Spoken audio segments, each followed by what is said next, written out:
Vous ne l'avez peut-être pas réalisé, mais être seul présente des avantages cachés. Vous connaîtrez certainement des périodes de solitude si vous choisissez de suivre le chemin spirituel, et ces périodes peuvent durer des années. De nombreuses personnes avant et après vous ont parcouru ce chemin. Cependant, vous êtes complètement seul pendant ces moments de solitude, face à votre propre ego. Nous ne choisissons pas toujours d'entrer dans cet état de solitude. Parfois, la vie nous pousse dans des situations d'impasse, et c'est à partir de là que commence la bataille. La solitude stimule notre ego.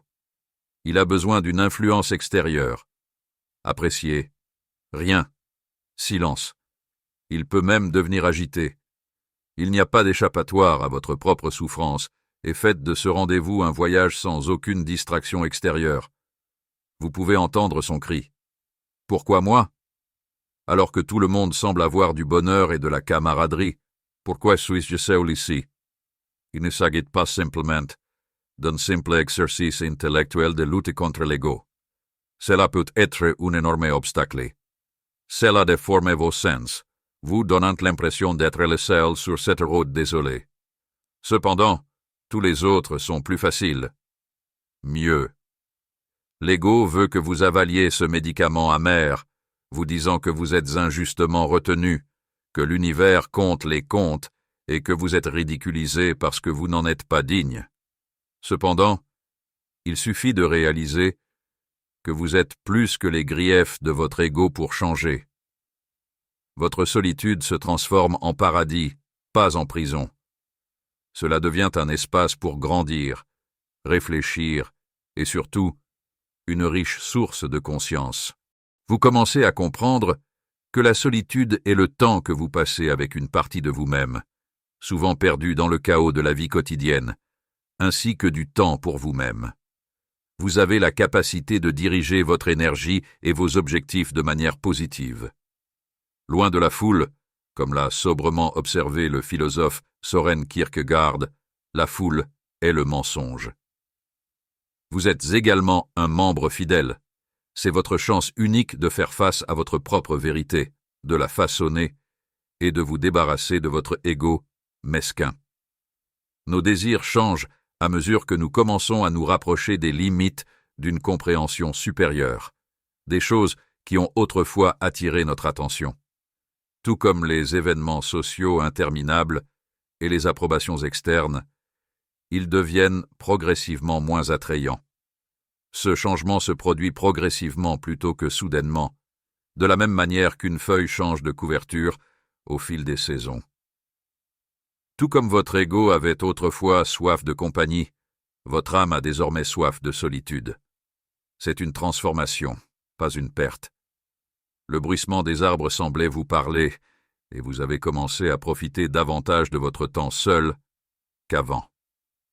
C'est la façon dont votre âme essaie de se rapprocher de vous, non seulement avec le monde extérieur, mais aussi avec votre vrai moi. Un nouveau paysage de possibilités, de sagesse et de paix profonde apparaît sous vos yeux, alors que vous vous accroupissez et émergez. Considérez votre ego comme une mouche, toujours à la recherche de la prochaine friandise savoureuse. Au contraire, votre esprit est comme un papillon, satisfait en regardant le magnifique paysage alentour. La différence entre eux est claire. Tandis que l'une se contente de sa solitude, l'autre est agitée. Vous vous sentirez contraint et mal à l'aise lorsque vous résisterez à cet appel à la solitude, car ce n'est pas cela. Vous avez la fausse impression que l'univers est contre vous lorsque vous résistez au flux organique de votre voyage spirituel. Cependant, lorsque vous accepterez votre solitude, de nouvelles opportunités apparaîtront. L'érudit spirituel Henri Nouwen a un jour observé que la solitude est la forge de la transformation. C'est un lieu sacré où vous vous débarrasserez des anciennes identités et en créerez de nouvelles. C'est pourquoi si peu de gens osent répondre à l'appel de la solitude. La solitude est encore un autre processus. C'était un acte courageux. Il faut du courage pour affronter ses propres pensées et s'espère sans les distractions qui nous permettent de nous détourner facilement. Survivre à l'isolement nécessite de l'endurance et une volonté déterminée de survivre. Des qualités que tout le monde n'a pas. Cependant, ceux qui sont courageux et persévérants découvriront que la solitude est un terrain fertile où poussent les graines de la sagesse, et non un désert. Ces graines ont besoin de temps pour germer. Pour qu'ils deviennent des arbres majestueux de l'illumination, ils ont besoin d'un silence nourrissant. Marcher sur le chemin du véritable éveil spirituel, c'est comme entrer dans une forêt où aucun chemin n'a été tracé auparavant.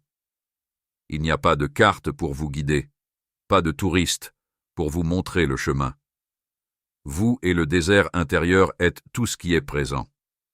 D'un autre côté, suivre une forte tradition religieuse ou spirituelle, c'est comme parcourir un sentier bien fréquenté, avec des balises, des guides et d'autres randonneurs. Parce que la communauté soutient des valeurs et un sentiment d'appartenance, vous vous sentez en sécurité. Cependant, que se passe-t-il si vous vous éloignez du chemin bien parcouru? Les repères familiers ont disparu. Le bien et le mal, le spirituel et le non-spirituel deviennent ambigus. Soudain, les murmures de personnes partageant les mêmes idées ont disparu, ne laissant que votre propre voix résonner dans un silence complet. Selon une étude publiée dans la revue Psychology of Religion and Spirituality, les personnes qui subissent une transformation spirituelle voient souvent leur ancien cadre de compréhension du monde s'effondrer, ce qui signifie qu'elles ne disposent plus d'autres informations utiles. C'est à la fois isolant et libérateur. Vous réalisez que les histoires spirituelles et sociales communes ne sont que des histoires. Ils peuvent encore fonctionner pour certaines personnes, mais pas pour vous. Vous pourriez avoir l'impression d'être un serpent qui perd sa peau alors que vous éliminez les couches de normes culturelles et de croyances héritées. Même s'il s'agit d'un processus naturel, ce n'est pas simple. Ce temps passé seul est émotionnellement stressant. C'est pourquoi de nombreuses personnes trébuchent au cours du processus. Il est difficile de décrire une source de solitude existentielle, et encore moins d'en discuter avec quelqu'un qui n'a jamais éprouvé ce sentiment. Comme l'a dit un jour le poète Rainer Maria Rilke, le seul voyage est le voyage intérieur, et ce voyage intérieur est un voyage solitaire, parce qu'elle menace l'existence de l'ego. Elle s'oppose à l'ego. Il est construit sur des normes externes et une validation sociale, mais ce qui se cache en lui est une liberté profonde et incroyablement personnelle, si vous pouvez contrôler la pression et la surmonter. Être sauvage, tel est le monde en vous. C'était la libération d'un oiseau qui avait enfin découvert ses ailes. Il a trouvé le ciel en lui-même, non pas parce que quelqu'un lui a appris à voler. Dans les moments calmes d'isolement, vous découvrez les réalités du chemin spirituel. La vérité est dure. Rien ne peut être entaché ou adouci. Il s'agit d'un voyage qui demande du cœur et du caractère, même si votre esprit conscient peut se demander « Êtes-vous prêt à relever ce défi ?» Le véritable défi est d'accepter que vous avez choisi cette voie, et non l'inverse. Vous découvrirez bientôt que le chemin spirituel ne se soucie pas des projets ou des désirs de votre ego. Il fonctionne selon ses propres règles. Vous pouvez choisir de vous laisser aller au courant ou de riposter pour rendre votre voyage plus difficile.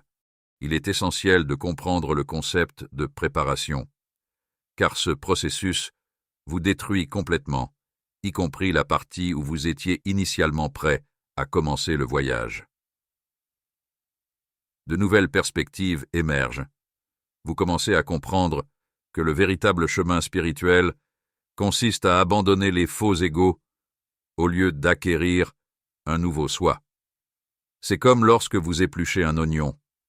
La suppression de chaque couche en révélera davantage sur ce que vous avez en tête ou ne devrait pas y être. Selon une recherche sur le bonheur de l'université Harvard, il est intéressant de constater que la longévité et l'épanouissement sont corrélés à des liens sociaux forts. En effet, les relations peuvent aussi être une distraction, surtout lorsqu'elles vous empêchent de vous faire face pendant votre voyage. Mais cela n'enlève rien aux perspectives spirituelles. Il y aura de nombreux types de relations sociales. Ils sont puissants parce qu'ils sont temporaires et non éternels. Vous pouvez parfois trouver de la compagnie dans un livre, chez un étranger qui peut vous donner un aperçu, et parfois même dans le regard ensoleillé d'un animal de compagnie. Au fur et à mesure que les voyageurs traversent les ponts, ces relations vont et viennent, laissant derrière elles des traces qui guideront vos prochaines actions. Cette phase de votre vie est permanente, mais elle en vaut vraiment la peine. Vous connaissez la confiance. Ayez confiance dans le processus lui-même, pas dans les autres.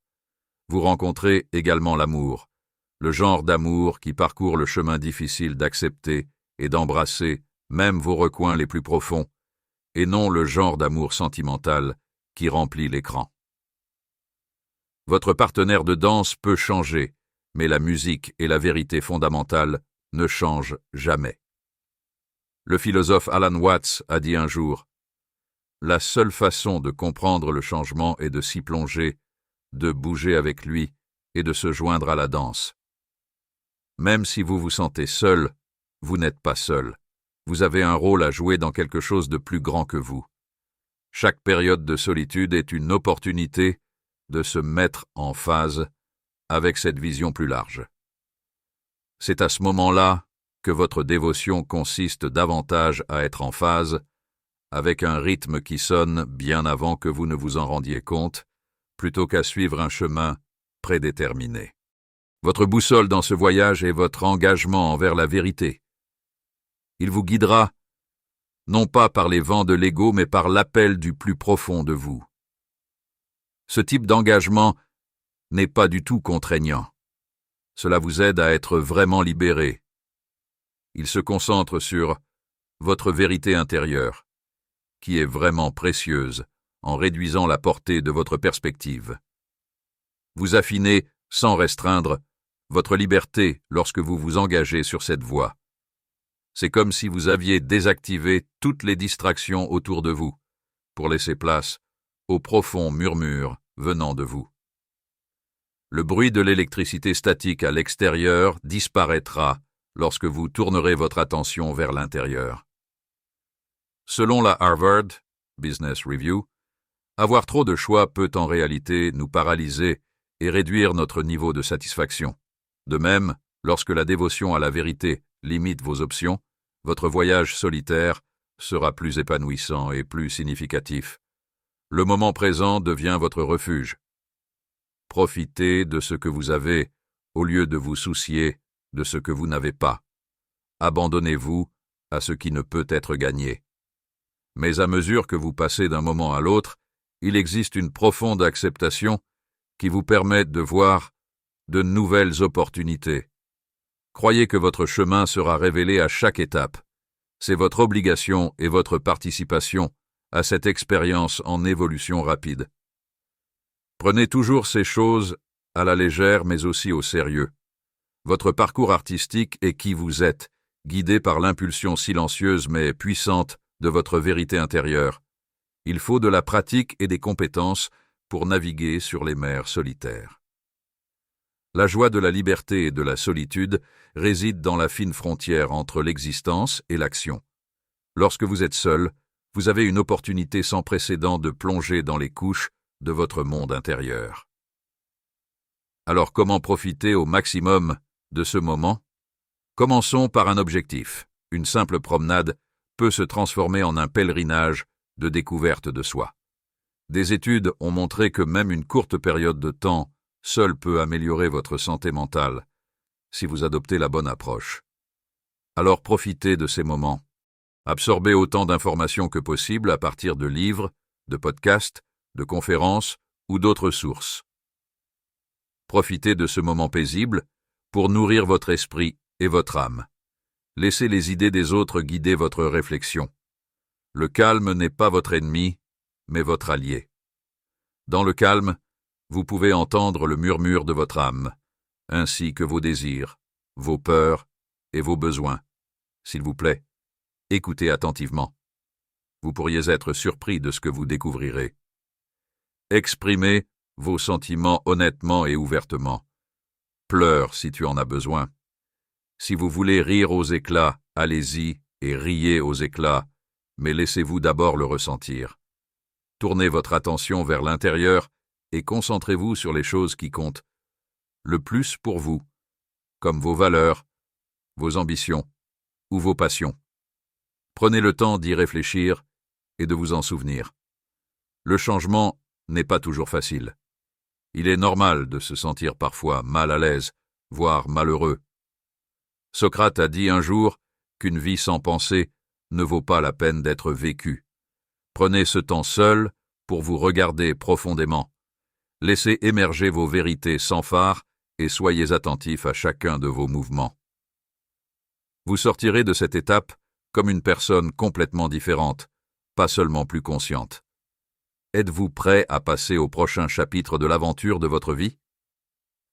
Quand des obstacles apparaissent sur chaque chemin et que le voyage semble sans fin, il est simple de se demander à quoi sert tout cela. Vous lisez chaque livre, essayez toutes les méthodes et suivez chaque conseil, mais je ne parviens toujours pas à combler le vide. C'est la partie la plus difficile du voyage, et vous commencez à douter de savoir si vous trouverez un jour ce que vous cherchez. Cependant, le signe de cet isolement n'est pas une punition, mais comme le dit l'écrivaine Anaïs Nin, « Et puis le jour est venu où le risque de se réprimer et de se cacher est devenu plus douloureux que celui de se laisser épanouir. Ce n'est pas le moment d'abandonner. C'est un appel à arrêter, de regarder autour de soi et à commencer à regarder à l'intérieur. Vous ne tuez pas simplement le temps. Vous êtes en pleine transformation et en phase de crise. Même si elle semble durer éternellement, cette période est nécessaire à votre croissance spirituelle et n'est que temporaire. Ironiquement, si vous démarrez une nouvelle relation à ce moment-là, elle sera basée sur les croyances mêmes que vous essayez de surmonter. Se connecter maintenant peut vous empêcher de devenir une nouvelle version de vous-même, car vous êtes dans une transition. Les gens peuvent être attirés par l'ancienne version arrogante à laquelle vous essayez d'échapper. Lorsque vous êtes seul, il n'y a pas de miroir pour refléter votre âge. Il est maintenant temps de faire face à vos obstacles, à vos doutes tenaces et à vos convictions profondément ancrées. Vous vous rendrez compte que ce ne sont que des couches que vous pouvez décoller, et non les ingrédients fondamentaux qui font de vous ce que vous êtes. Des études ont montré que le temps passé seul peut améliorer la gestion du stress et la conscience de soi. Ainsi, au lieu de cette conversation séparée, laissez-la être le moment où vous décomposez l'ancien et explorez le nouveau. Maintenant que vous êtes sur le point de commencer une relation, le conseil est de vous rencontrer à mi-chemin, pas à mi-chemin. Même si vous vous sentez seul, vous n'êtes pas seul du tout. Votre futur moi. L'appel pour vous échapper de votre cocon, retourner dans le monde et déployer vos ailes viendra à point nommé. En attendant, concentrez-vous entièrement sur vous-même et sur la tâche à accomplir. Même si cela semble lointain, le monde vous prépare à un retour triomphal. Faites confiance au timing, c'est toujours exact. Considérez le temps passé seul comme une arme secrète, une barrière contre les distractions extérieures. Dans quelques années, vous reviendrez sur cette opportunité de redécouvrir votre âme. C'est un trésor plutôt qu'un fardeau. Combattez l'envie de décrire cette période de votre vie comme solitaire. Si vous le faites, vous vous installez simplement dans un labyrinthe insatisfaisant. Il possède de la messe tranchantes, ressentez un fort désir d'être avec les autres. Et lorsque vous comprendrez sans fond cela, vous pourriez vous retrouver sans attachement.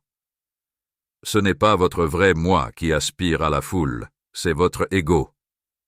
Lorsque les interactions sociales commencent à ressembler à des corvées ou à donner l'impression que vous portez un masque mal ajusté, faites attention à ces sentiments. C'est votre signal. L'univers vous donne doucement un coup de coude. et vous laisse suffisamment de place pour vous retirer. Vous combattez l'inévitable si vous ignorez les signes, vous préparant à devenir un plus grand imbécile. Quoi qu'il en soit, vous atteindrez votre destination. Alors pourquoi ne pas choisir de suivre votre intuition et d'accepter votre solitude pour faciliter un voyage plus serein? Le vrai travail commence maintenant. Ne restez pas immobile. Allons au plus profond de nous. Posez-vous des questions. Posez les questions difficiles que vous n'avez jamais osé poser. Je veux vraiment savoir ce qui m'arrête, et c'est la plus grande question. Qu'est-ce que la vie exige de moi? Les solutions que vous découvrirez ne resteront pas seulement dans votre tête. Ils iront au plus profond de vous. Votre vie privée, c'est une terre fertile. Lorsque vous plantez les graines de la contemplation, la sagesse grandit. Cela pourrait être le genre de sagesse qui vous aide à choisir le bon cheminement de carrière ou le courage de quitter une relation toxique. Tout ce travail n'est pas un travail intellectuel. Ces emplois sont vraiment difficiles. À chaque instant passé dans cet état contemplatif, vous créez une version forte, résiliente et préparée de vous-même. Même si cela ressemble actuellement à un tunnel sans fin, il y a de la lumière devant nous. Réintégrer la société ne sera pas un grand changement, mais plutôt une prochaine étape logique une fois que vous aurez pleinement établi votre nouvelle identité. Pendant ce temps, chérissez ce temps comme votre sanctuaire, un lieu sacré où vous préparez les nouveaux chapitres qui vous attendent dans le silence de vous-même. Vous n'êtes pas une personne perdue. Vous êtes en voyage pour découvrir votre nature humaine. Votre douleur n'est pas un vide, mais un désir d'établir une véritable connexion, d'abord avec le monde extérieur, puis avec vous-même. De nombreuses personnes passent leur temps à se distraire comme les réseaux sociaux, la consommation de drogue ou les relations dénuées de sens, confondant cette période avec la vie comme étant absente. Cependant, l'ego les utilise comme moyen d'échapper à l'inconfort et à l'insécurité. Regarder dehors ne fera pas disparaître la douleur. Vous ne trouvez rien pour combler le vide laissé par votre partenaire ou ami. Vous accueillez la vie qui vous attendait lorsque vous abandonnez la vie que vous croyiez vouloir et vous abandonnez à cette période de solitude. Vous ne vous sentirez pas seul longtemps. La peur deviendra plus intime à mesure que vous pénétrerez profondément. Vous réaliserez que vous n'êtes pas seul. Tout ce que vous faites, c'est vous parler. Le but de tout ce processus est de lâcher prise et de chercher. Vous abandonnerez les idées dépassées, les couches accumulées et même certains rêves. Même ce qui restait a été repoli. Êtes-vous prêt pour de nouvelles relations, de nouveaux objectifs et des chemins inexplorés? Peut-être découvrirez-vous des capacités que vous ignoriez avoir ou déciderez-vous de vous lancer dans un domaine de travail complètement différent. Si vous y prêtez attention, la vie a tendance à vous surprendre. Vous ne traversez pas seulement une évolution mentale et émotionnelle, vous changez au plus profond de vous-même. Votre solitude agit comme une fournaise de conversion. Il n'y a nulle part où aller et rien à contrôler. Cela nécessite que vous soyez ici et maintenant. Soyez simplement ouvert à profiter de votre temps seul. Allez au plus profond de vous-même et laissez l'avenir venir à vous naturellement. Lorsque vous vous abandonnez à ce processus, vous permettez à la vie de vous façonner pour devenir la personne que vous êtes censé être. Merci d'avoir regardé. N'hésitez pas à aimer, à vous abonner et à partager ce message si cela signifie quelque chose pour vous, afin que nous puissions continuer notre voyage ensemble.